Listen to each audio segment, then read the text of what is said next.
100 घंटे बाद दिल्ली में सबकी निगाहें टिकी होंगी। पूरी दुनिया बहल साहब दिल्ली की उस मीटिंग को देख रही होगी। आप बिल्कुल सही कह रहे हैं पेनाज जी। कुछ बात है कि हस्ती मिटती नहीं हमारी, सदियों रहा है दुश्मन दौरे जमा हमारा, सारे जहां से अच्छा हिंदुस्तान हमारा, सारे जहां से अच्छा हिंदुस्तान हमारा। और देखिए आखिर सबको हिंदुस्तान की जरूरत पड़ती ही रहती है। ट्रंप साहब को यह जरूरी नहीं है कि युद्ध रुके, उनको यह जरूरी है कि नोबेल पीस प्राइज उनको ही मिले। इसके लिए युद्ध रुकना जरूरी है उनकी आंखों के अंदर। और दूसरी बात आ जाती है कि जो इसकी टाइम की स्थिति है बहुत ही कॉम्प्लिकेटेड और कॉम्प्लेक्स है। हम देखते हैं कि उनको रशिया ने एक बहुत क्लियरली कहा है, जो अलास्का में बातचीत हुई थी ट्रंप के साथ पुतिन की, तो वो बेसिस हमेशा रहेंगे। लेकिन वो बात यूक्रेन मानने को तैयार नहीं है, क्योंकि ट्रंप ये चाहते हैं कि युद्ध रुके, चाहे वो फैसला पुतिन करें, चाहे वो फैसला ज़ेलेंस्की करें, चाहे किसी के हित में हो या किसी के हित में ना हो। लेकिन पुतिन चाहते हैं बहुत क्लियरली कि जो मेन कारण थे, जो मूल कारण थे जिनकी वजह से ये युद्ध शुरू हुआ है, वो युद्ध वो वाले मूल कारण हटने चाहिए, जिसमें सबसे पहला है कि यूक्रेन कभी नाटो नहीं ज्वाइन करेगा। दूसरा, डॉनबास और क्रीमिया का एरिया वो लेना चाहते हैं, जो रशियन स्पीकिंग ज्यादातर है। और तीसरी चीज है कि कोई नाटो के फोर्सेस वहां पे ना रहें। वैसे भारत अगर इस बार, क्योंकि हमारे ऊपर 25% प्लस 25% और टैरिफ लगाया है ट्रंप ने, और वो क्यों लगाया है? क्योंकि हम रशिया से तेल खरीदते हैं। और क्यों खरीदते हैं? क्योंकि रशिया का तेल पहले $20-25 कम होता था डिस्काउंट पे, आज वो $7 पे आ चुका है, लेकिन तब भी 10% डिस्काउंट पे मिलता है हमको। वो चाहते हैं हम उनका तेल ना खरीदें। और हम चाहते हैं कि अगर ये वॉर रुक जाता है तो ये प्रतिबंध जो हमारे पे 50% टैरिफ यूएस ने लगाए हैं, वो टैरिफ हट जाएंगे। तो भारत के हित में भी है कि ये युद्ध रुके। भारत हमेशा से चाहता था कि युद्ध रुके, और ये मौका मिल रहा है। ये मौका मिल रहा है जब पुतिन आ रहे हैं। पुतिन आएंगे और मुझे ये पक्का मालूम है कि मोदी जी जरूर उनको एनकरेज करेंगे कि किसी ना किसी तरीके से थोड़ा फ्लेक्सिबिलिटी दिखाएं, थोड़ा अगर पूरा डॉनबास का एरिया ना भी मिले जो उनके कब्जे में है, वो लेते हुए और कुछ एरिया को ट्रेड करते हुए वो एक पीस डील की तरफ बढ़े। यानी ट्रंप साहब तो पीस डील नहीं करवा पा रहे हैं, वो तो युद्ध में और आग लगवा दी उन्होंने जब मुलाकात की अलास्का में। लेकिन यहां मोदी जी पर निगाहें टिकी हुई हैं, दिल्ली पर, भारत पर निगाहें टिकी हुई हैं। शिलेंद्र सर, यहां पर ऐसा लग रहा है कि एक तो मुनीर है एक तरफ बैठा हुआ, जो युद्ध युद्ध युद्ध युद्ध युद्ध चिल्ला रहा है और अपने घर में भी गृह युद्ध के हालात बना रहा है, और एक तरफ मोदी जी हैं, शांति दूत बनकर निकले हुए हैं, और युद्ध काल जो यहां पैदा हो गया है उसको सेटल डाउन वही करा पाएंगे। अगर आप मुझे 10 मिनट दें, 10 सेकंड दें। नहीं, आप 10 सेकंड से ज्यादा ले लीजिए और 10 मिनट से कम ले लीजिए। सो मुझे सिर्फ एक छोटी सी बात बतानी है, और उससे पहले जय हिंद, नमस्कार। सबसे बड़ी बात है लैंड डिस्प्यूट। अगर पुतिन लैंड के चक्कर में होते ना, 2014 का ले रखा है क्रीमिया, अब आपको लगता है किसी तरह से वापस हो सकता है? मतलब ज़ेलेंस्की अगर सोच भी रहे हैं, उनकी अपनी सोच हो सकती है। आप बताइए, कोई सोच सकता है कि 10 साल 11 साल को जिस जमीन के ऊपर वो बैठ चुके हैं उसको वो खाली कर देंगे? अब आप जितने और इलाके हैं वहां से अपनी पूंछ बचा लीजिए, अगर बचा सकते हैं मिस्टर ज़ेलेंस्की। आपने, उनकी अपनी स्टेटमेंट है 72% वो कंट्री बर्बाद हो चुका है, और कितना बर्बाद करोगे? बात आती है 50% टैरिफ की। मैं आपको बड़े भरोसे से और प्रूफ कर देता हूं, क्योंकि आजकल प्रूफ का जमाना है।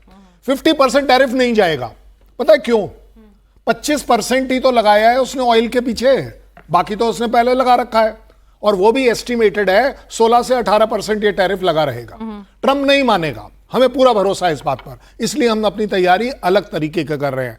अगर भारत किसी भी तरह का कोई भी रोल कहीं पर भी अदा करता है, उसे यह सोचकर नहीं करना है कि टैरिफ या यूएस की जीत और हार है।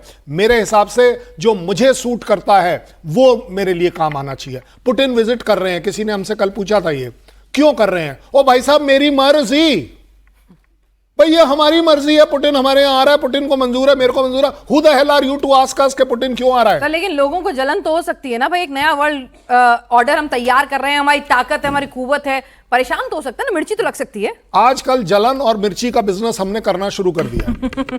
मैं आपको प्रूफ, देखिए,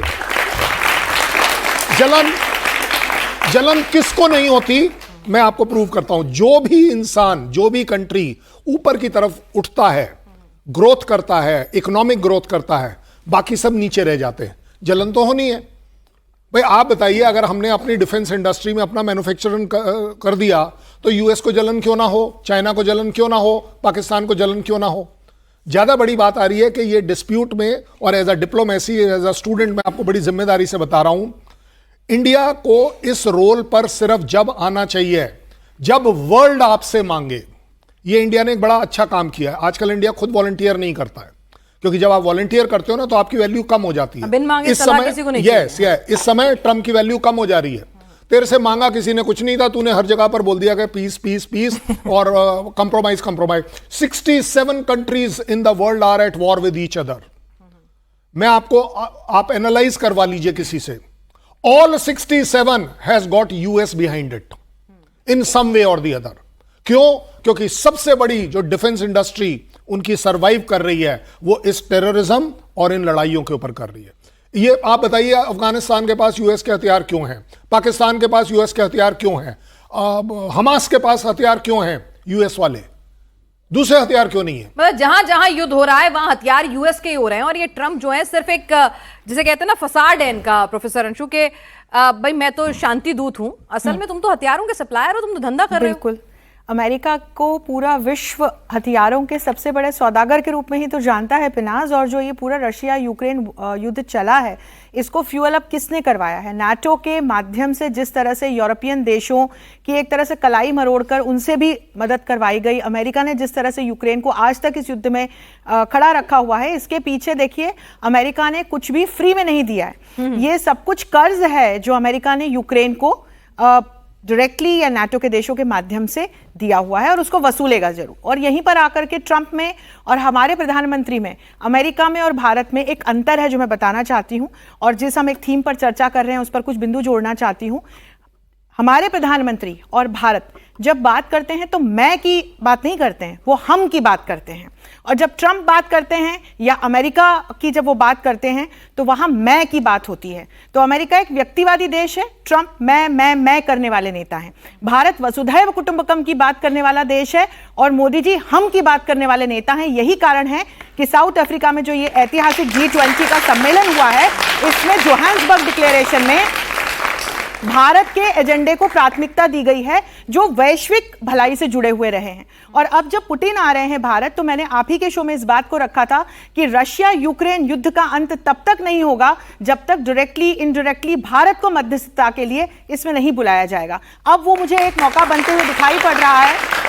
4 और 5 दिसंबर को पुतिन यहां पर होंगे। हम सभी ने देखा किस तरह से अलास्का मीट फेल हुई मिजरेबली। हमने ये भी देखा कि जब हमारे प्रधानमंत्री एससीओ समिट में शिरकत करने गए थे तो पिनाज वहां उनको जेलेंस्की का फोन आया था कि आप जब साइडलाइंस पे पुतिन से मिलेंगे तो प्लीज युद्ध को अंत करवाने की आप बात कीजिएगा। उन्होंने खुद इसको सोशल मीडिया प्लेटफॉर्म्स पे डाला था, और इसको ऑफिशियली भी इस प्रकार के स्टेटमेंट्स हमने खबरों में देखे थे। तो ये एक जो भरोसे की बात है ना, जिसकी कमी की वजह से अभी तक इस युद्ध का अंत नहीं हो पा रहा है। मुझे लगता है वो जो मध्यस्थता है, जहां जेलेंस्की अड़े हुए हैं एक वॉर हीरो बनने के लिए, और वो चाहते हैं कि जो जीते हुए एरियाज है वहां से रशिया वापस चला जाए, और पुतिन अड़े हुए हैं कि जेलेंस्की की सत्ता परिवर्तन हो, क्योंकि कब से इलेक्शंस नहीं हुए हैं, और जो जीते हुए एरियाज हैं उनको रशिया नहीं छोड़ेगा, और यूक्रेन किसी भी कीमत पे नाटो का मेंबर नहीं बनेगा। तो ये दोनों अपनी अपनी शर्तों पर अड़े हुए हैं। मुझे लगता है इनको एक डिप्लोमेटिक टेबल पर ला करके यहां से यदि संवाद का कोई हल निकाल सकता है तो वो भारत निकाल सकता है।